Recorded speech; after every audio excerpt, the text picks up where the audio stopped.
a technological masterpiece lost to a Norwegian fjord. When you get up close, you realize there's a lot more than meets the eye. An ambitious Arctic structure that became an environmental hazard. Nothing had ever been built like it. It was one of the greatest feats of Arctic engineering that's ever been. A mysterious concrete giant on an icy mountain peak. Buzludzha is this amazing structure that is a little bit mysterious. It reminds me of something out of a 1970s sci-fi film. And a fantastical castle in the middle of the Hudson River. He left an incredible building, which is an icon all over the world. Once they were some of the most advanced structures and facilities on the planet, at the cutting edge of design and construction. Today, they stand abandoned, contaminated, and sometimes deadly. But who built them and how? And why were they abandoned?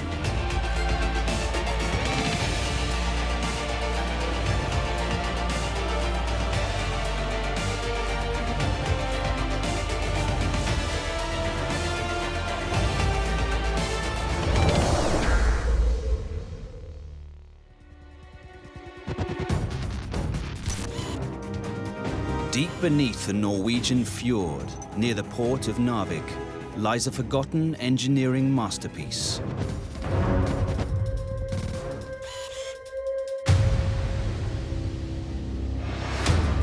From among the scattered debris littering the sea floor rises a corroded bulk of metal, 37 feet wide. When you first see this mass of twisted, rusting steel in the otherwise beautiful setting of Norwegian fjords, you think, hang on, someone's just been dumping junk down here. For 390 feet, it climbs towards the rocky shoreline of Robuk's fjord, where it protrudes out of the water. Yet something appears to have crushed and warped this metal structure.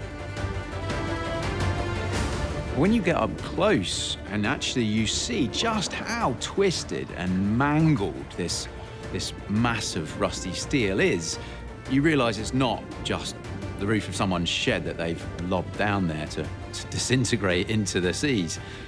Actually, there's a lot more than meets the eye. What is this mysterious metal wreck? Why is it here in the pristine Nordic wilderness? And why was it abandoned?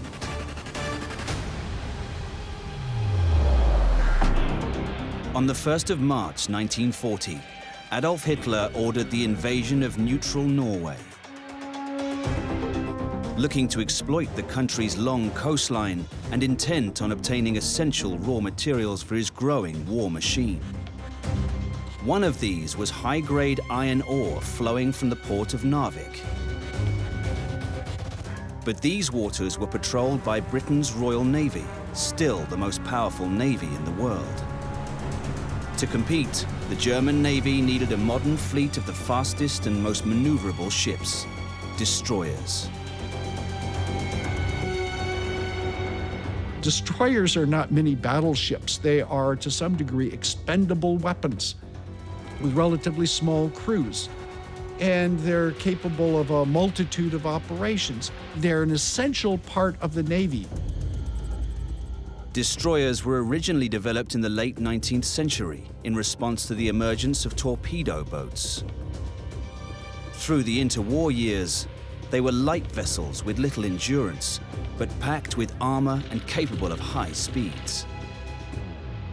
They could escort merchant convoys, but were increasingly built as weapons to counter submarines and aircraft. In the 1930s, Germany, in breach of the Versailles Treaty, began building destroyers again. They create a warship that represents the absolute apogee of German technology. And these destroyers are going to be the best warships on the sea. Hitler's new fleet were the Type 1934 destroyers. And this is the Georg Thiele. At the cutting edge of warship technology, it cost around £67 million in today's money to build. And she entered service in 1937.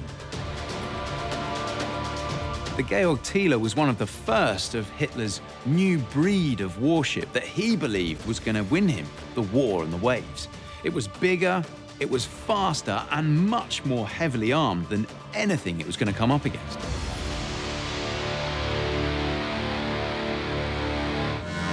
On the 6th of April 1940, Georg Thiele and 9 other high-speed, heavily armed destroyers headed for Narvik. On board were 3,000 elite mountain troops, spearheading the German invasion of Norway.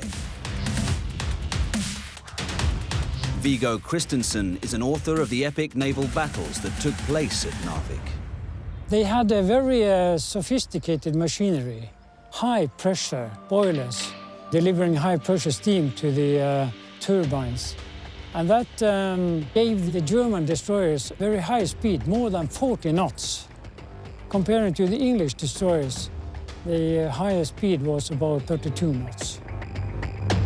Despite her speed and sophistication, her modern design was overcomplicated, and compared with Royal Navy destroyers, mechanical breakdowns were common.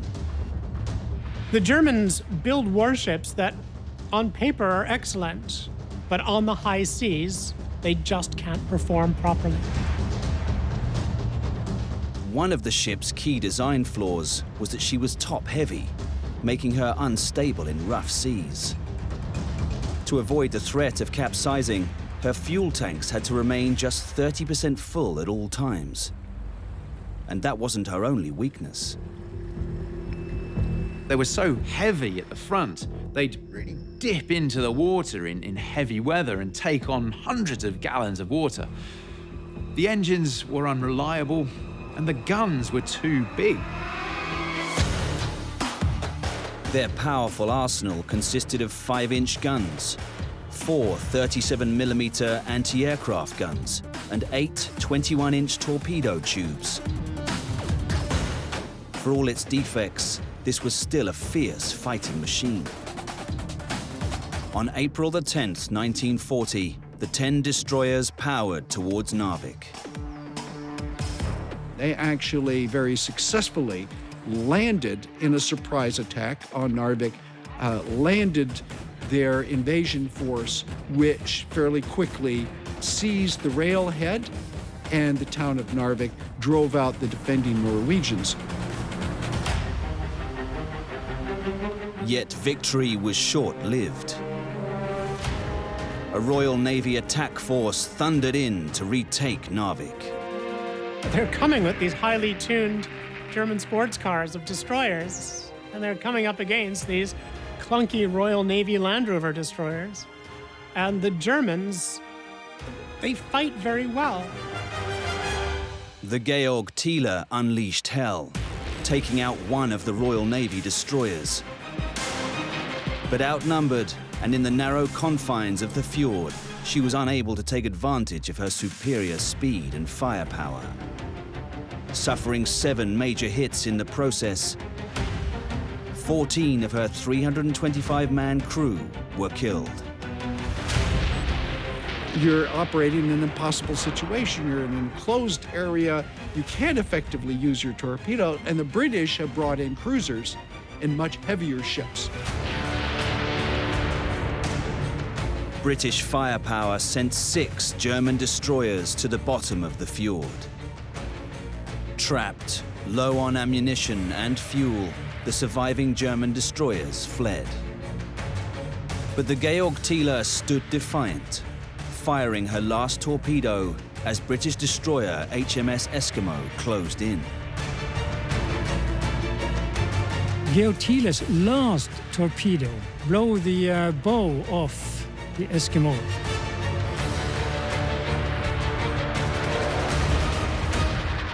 The Royal Navy set its sights on the Georg Thiele. Badly damaged, there was no escape. So the only option they had was to ram their ship as fast as they could onto the shore. That would allow their crew some chance of escape onto land and would effectively scuttle the ships.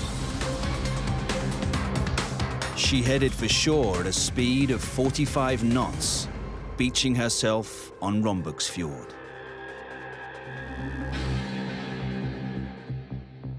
What a sight that must have been. It's pretty much a third of the ship that made its way up onto land to allow its crew some chance of escape. But just a phenomenal sacrifice that those captains made of the technology and potentially of their crew as well. With her fate sealed, the ship's crew fled and escaped into the surrounding hills. The battles of Narvik, however, had cost the German Navy dearly. Half their total destroyer force was lost. Breaking in two, the stern of this German war machine sank deep into the Robuk's fjord, while the bow rolled onto its side. It was left mangled and abandoned.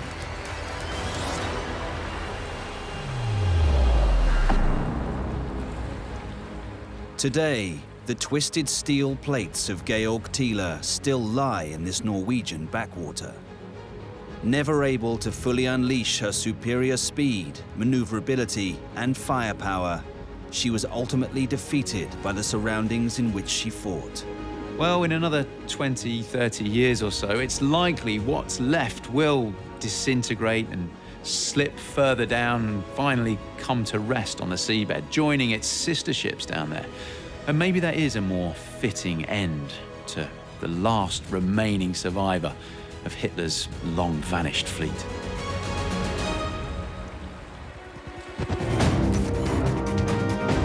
Around 3,500 miles west, high in the Chugach Mountains of Alaska, is one of the world's first feats of Arctic engineering.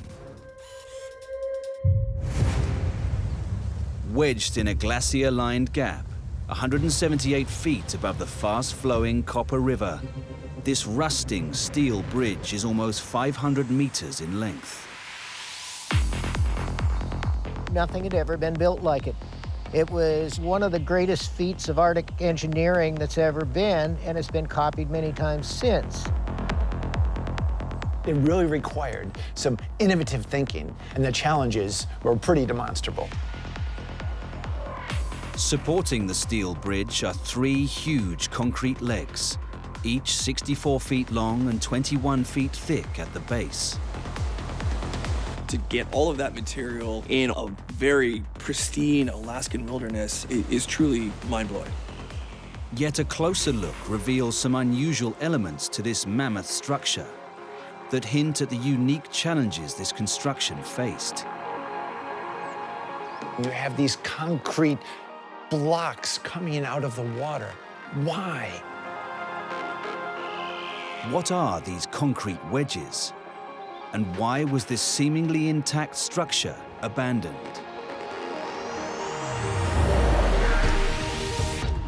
In 1900, Alaska was rich in undiscovered natural resources. Deep in the territory's Wrangell Mountains, prospectors discovered high-grade copper ore and set up the Kennecott mine to extract the valuable mineral. But that was only half the battle. How would they transport this priceless ore to civilization? The mine's owners, J.P. Morgan and Daniel Guggenheim, sank $25 million into the Copper River Railway.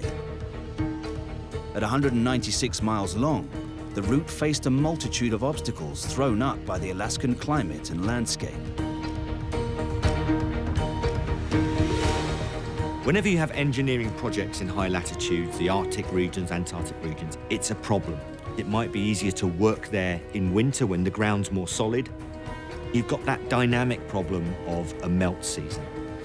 As you've got lots of snow, when you get the summer, short summer, you get lots and lots of water, so you get big rivers. So all of these things make engineering projects in such environments very, very difficult.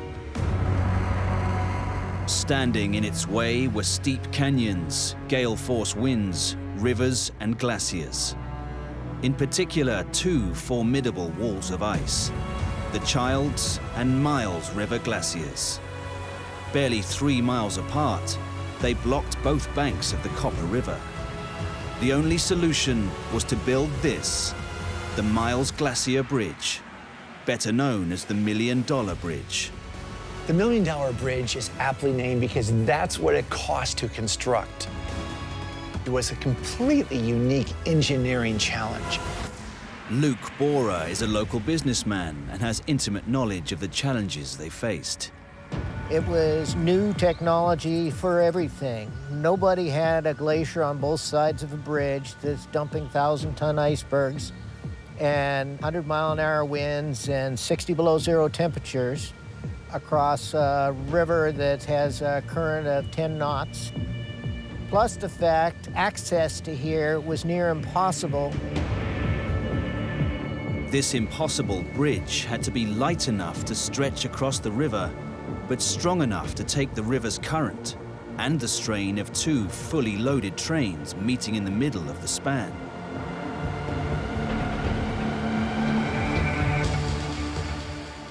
To achieve this economically, engineers built 4 steel truss spans mounted on 3 concrete piers.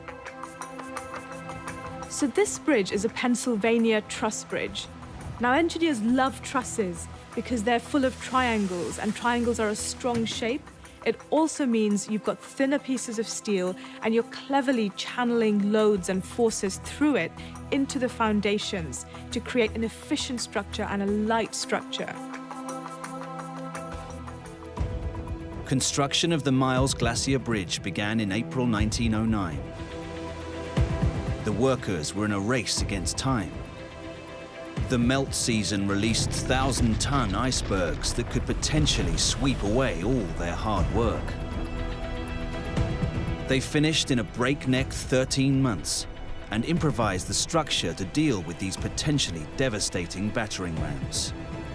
You try and deflect them. You try and stop those massive pieces of ice from actually hitting the bridge itself. There's 2 icebreakers, one in front of Pier 1 and one in front of Pier 3. They're both approximately 53 feet long, 31 feet wide, buried about 20 feet into the bed of the river and sticking out of the water all of about 18 feet. The icebergs come down and hit that and are either split or deflected by the icebreakers so that the ice doesn't hit the piers themselves.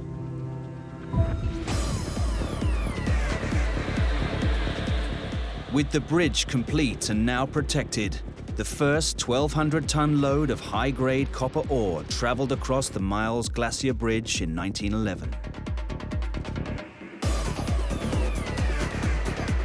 For the next 27 years, the bridge withstood the elements to bring its investors a massive return. So even though the bridge is called the $1 Million Bridge for its day, which was a lot of money, the amount of money that came out of the mine, almost over $200 million, more than paid for the extravagant sum that was spent at the time. The bridge proved a vital and hugely profitable lifeline. But in November 1938, having exhausted its resources, the Kennecott copper mine shut down, and plans were made to transform the railway bed into a highway for vehicles. Then, at 5:36 a.m. on March the 27th, 1964, disaster struck.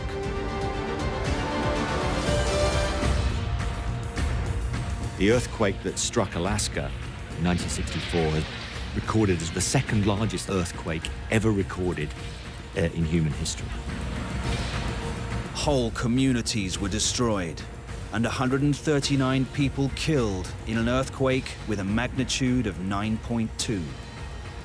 The 64 earthquake knocked down Span 4.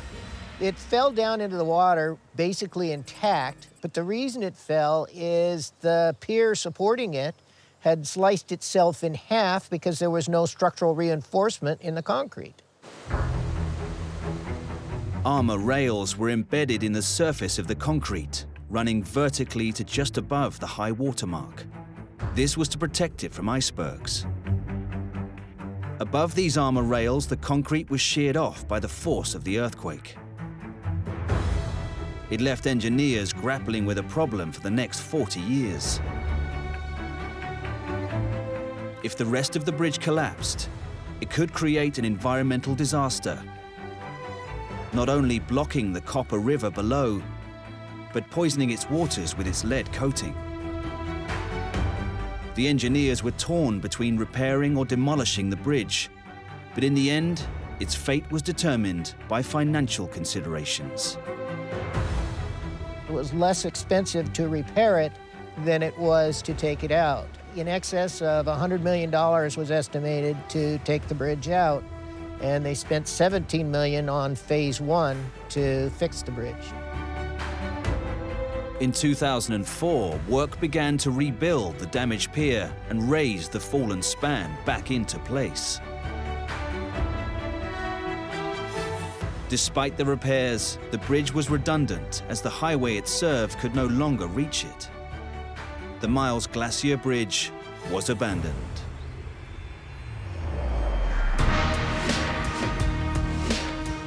Today, the bridge serves no purpose but remains a tourist attraction, as well as being an environmental ticking time bomb. It requires upkeep. It's too expensive to get rid of. So what are you going to do with it?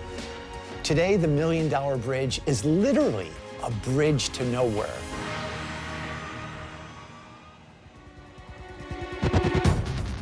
Over 5,000 miles away across the Atlantic, high up in the central Balkan mountains of Bulgaria, is a structure that appears out of this world.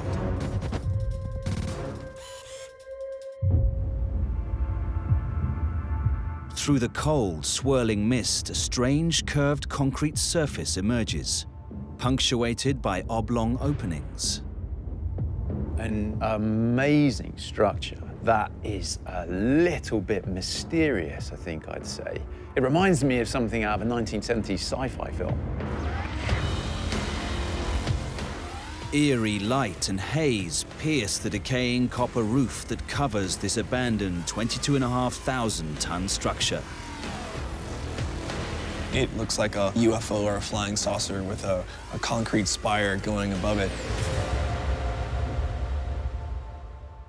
The 230-foot-high tower, tapering to only 30 feet at its base, rises from the concrete disc. But its purpose is almost impossible to decipher. If you told me it was the control center for nuclear missiles, I'd believe you. If you told me it was some paganist cult worship center, I'd believe you. It's confusing. What is this extraordinary complex? Why is it here, 4,600 feet up in the central Balkan mountains?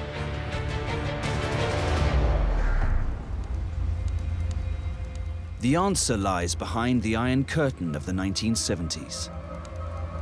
At this time, Bulgaria was the Soviet Union's most loyal Eastern ally, thanks to the country's communist dictator, Todor Zhikov.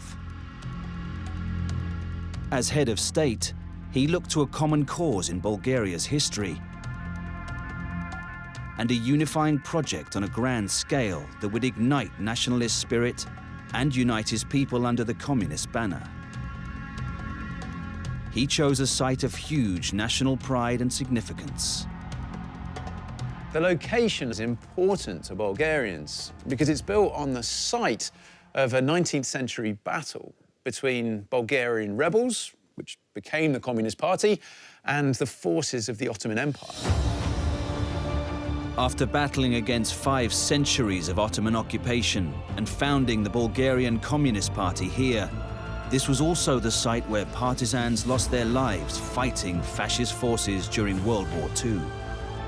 All combined to make this a national symbol of heroism and self-sacrifice. And the perfect location for this, the Buzludzha monument. First impressions when you see the monument are sort of bewilderment. When you see monuments, there's classical shapes. This is not classical in any way. And so it's strikingly strange.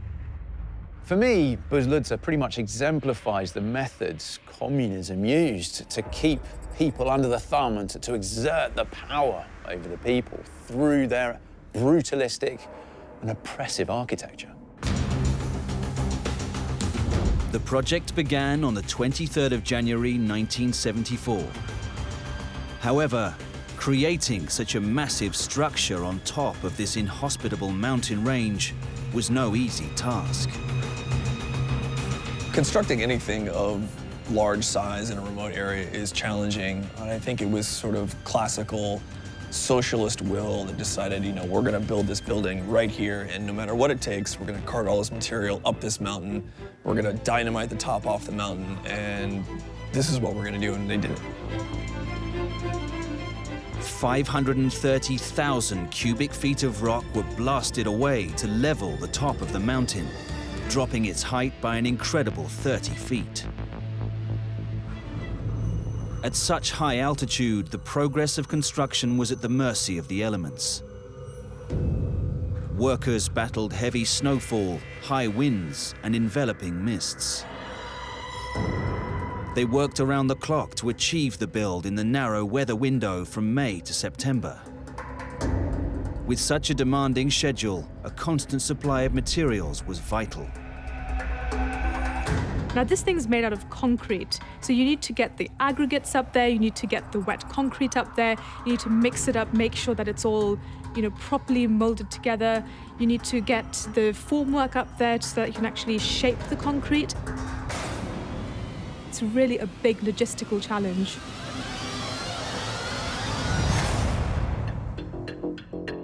Despite these difficulties, 70,000 tons of concrete and 3,000 tons of steel were used to construct the monument. At its core was a Y-shaped base that took the whole vertical load of the unique saucer. Centered around a simple interior structure, it was the futuristic outer shell that posed the greatest challenge. Dora Ivanova is an architect and runs the Buzludzha project. She works to reconstruct the monument and preserve it for future generations. The design of the monument was a great challenge for the engineering in the 70s. The shape and the concrete was calculated by computers in Moscow. When you're trying to make something as curved and as sinuous as this structure that we're looking at here, then you need to think about, well, how am I actually going to achieve that? So it's a really interesting challenge for engineers, especially in that era, to create these really smooth curves against which they then want to pour the concrete. And the principle can be actually explained with turned-up umbrella. They're thick steel ropes that are pre-stressed and concreted in order to create this overhang of 25 meters. The futuristic design was inspired by a fascination with space. This was the era not only of the first man in space, but the first Bulgarian in space. An impressive 30 tons of copper cladding covers the roof of the saucer, which can be heated to melt heavy snowfall, preventing the roof from collapse. One of the biggest challenges that the engineers would have had to consider in designing this is the amount of snow that the roof would need to resist. So having this shallow dome shape is actually a fairly good shape because it will allow some snow to kind of move its way off and to flow off.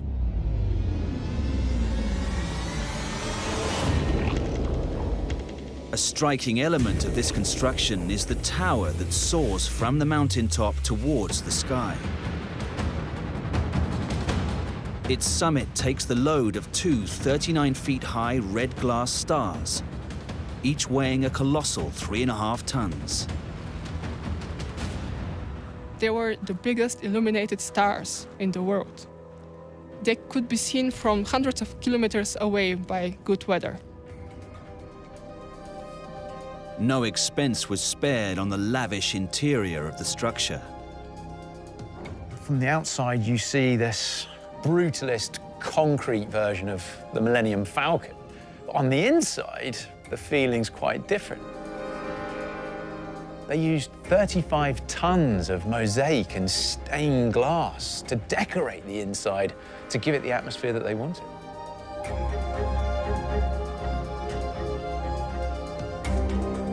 The mosaics were not just for decorative purposes.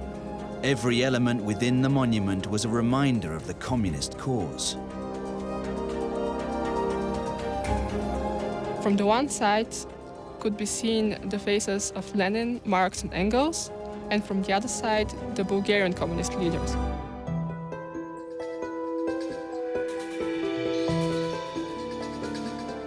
A 538-square-foot mosaic of the hammer and sickle crowns the center of this monumental achievement.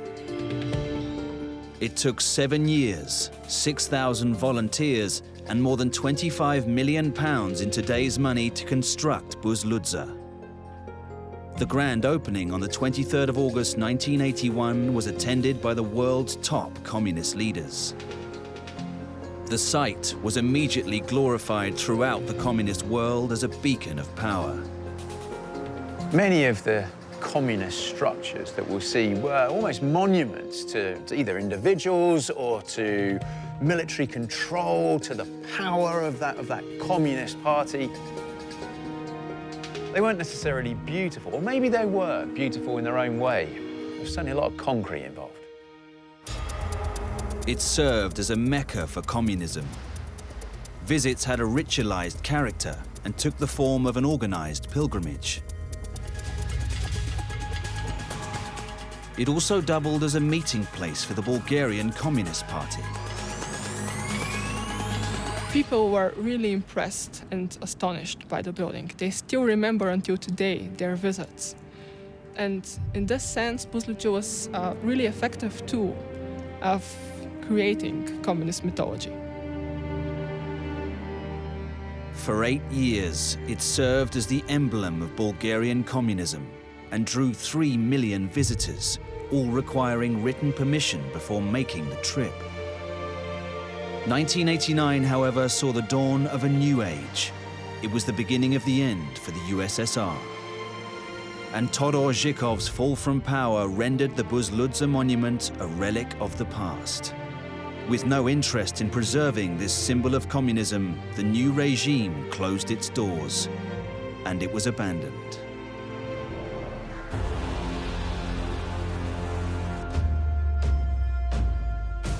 Today, having suffered decades of looting and vandalism, Buzludzha monument is a ruined shell, clouded in mist, and its future looks bleak. On the 24th of November 2016, the Bulgarian government passed a new law banning public displays of communist symbols. So, are they going to tear it down, or will this hill return to its former glory? Future generations may never know that here stood a powerful icon of Bulgarian communism. Say what you like about Eastern Europe communist regimes, but they could certainly make a statement structurally. It can explain the story of its creation. It can be a very interesting museum about history, Bulgarian history, and it will overcome the trauma of the communist past.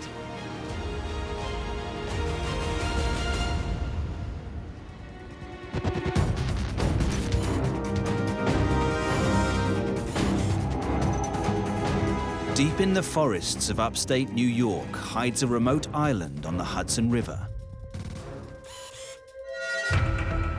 And on it, what appears to be the remnants of a mighty castle. When you first see these ruins, it looks like just another castle over a brooding Scottish loch. Scattered ruins sprawl across the island. Concealed amongst the trees are multiple turrets and towers typical of a palace or medieval castle, fortified with battlements and arrow slits. So what is its purpose? The giveaway is in the letters along one of its walls. What was this impressive fortification trying to protect? And why was it abandoned?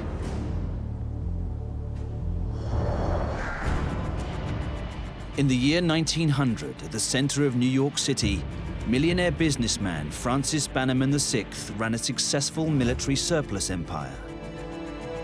His store of military materials on Broadway covered almost an entire block. But he needed a warehouse big enough to store his explosive supplies, including some 30 million munition cartridges left over from the Spanish-American War of 1898. Neil Kaplan, head of Bannerman Castle Trust, runs this fantastical castle. The city did not want him to store black powder there because it's very, very volatile, and just a small cup could blow up an entire building. A solution was found, 50 miles up the Hudson River from New York City, on a piece of land considered haunted by some Native American tribes, the uninhabited Polypal Island. Bannerman purchased the rocky land for $600 and created a series of structures to house his dangerous supplies. And it evolved into this mighty fortress, Bannerman's Island Arsenal, better known as Bannerman's Castle. This is no Scottish castle. It's no British stately home or ruined French chateau. This is an ammunition warehouse. It was close enough to New York to carry on business, and where his lethal catalogue of goods wouldn't pose a threat. Placing his own unique stamp on the island, Bannerman turned his hand to design. He was an amateur architect. There were no blueprints. He actually drew on napkins and on paper. And when he built something, he said, I want you to build it up to here. And if you didn't like it, he would say, brick it up and put another window in or something. And the whole place was built like that.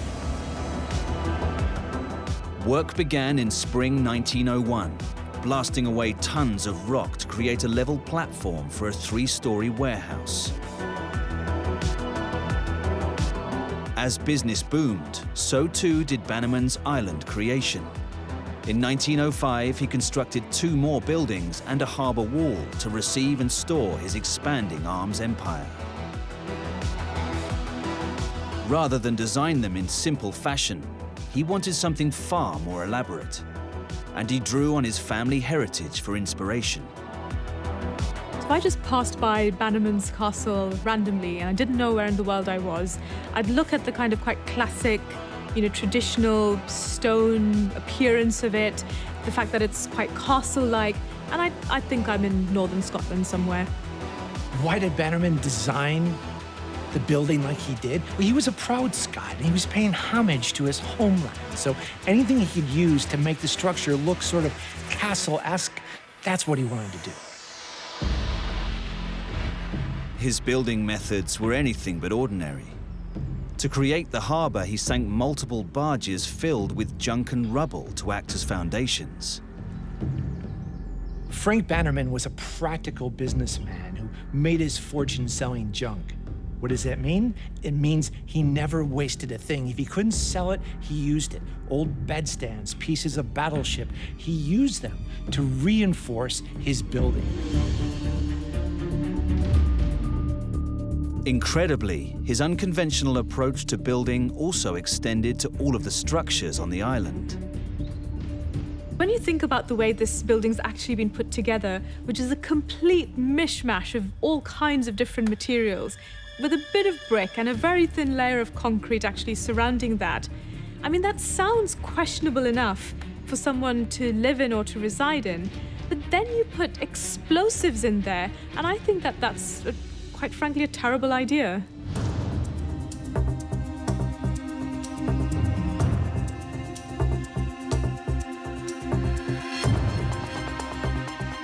Yet, in 1908, this structure stored one of the largest private collections of army surplus and ammunition ever seen in the United States.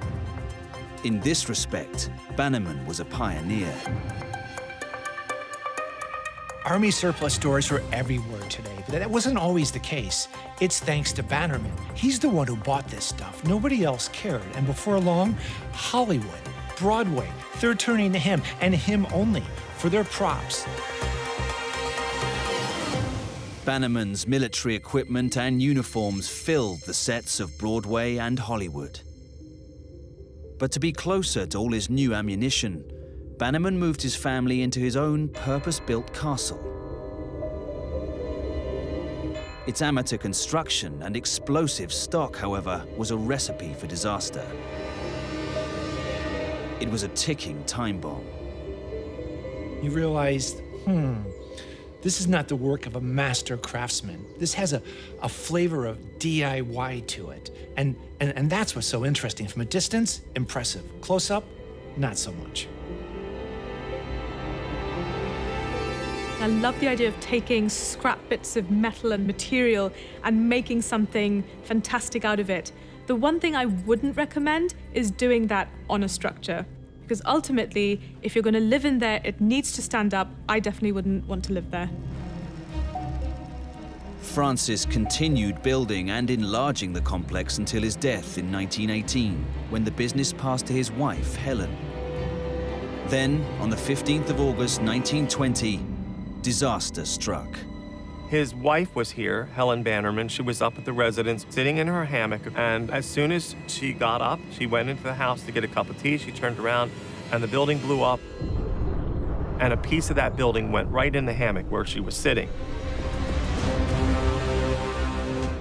200 pounds of black powder stored in a munitions house exploded, throwing a 25-foot section of wall across the river and onto the railway tracks. Miraculously, Bannerman's castle complex survived the explosion. For 30 years, as Bannerman's business dwindled, his island complex fell into disrepair.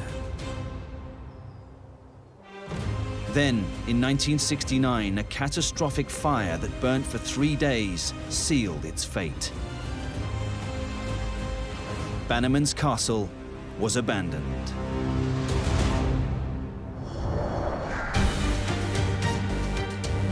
Today, the ruins are stabilized, and Bannerman's Island has become a popular tourist attraction, hosting guided tours, theatrical events, and film nights.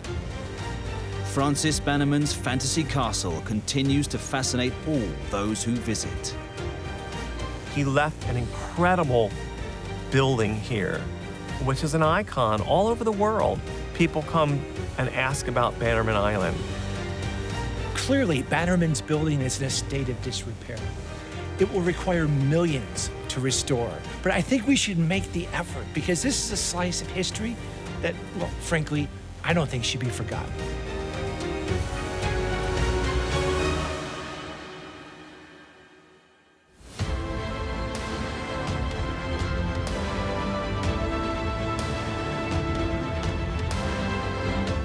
Now abandoned, they were once on the cutting edge of human engineering. Within these decaying structures are the echoes of history. They speak of war and terror, but also of exploration and human endeavor.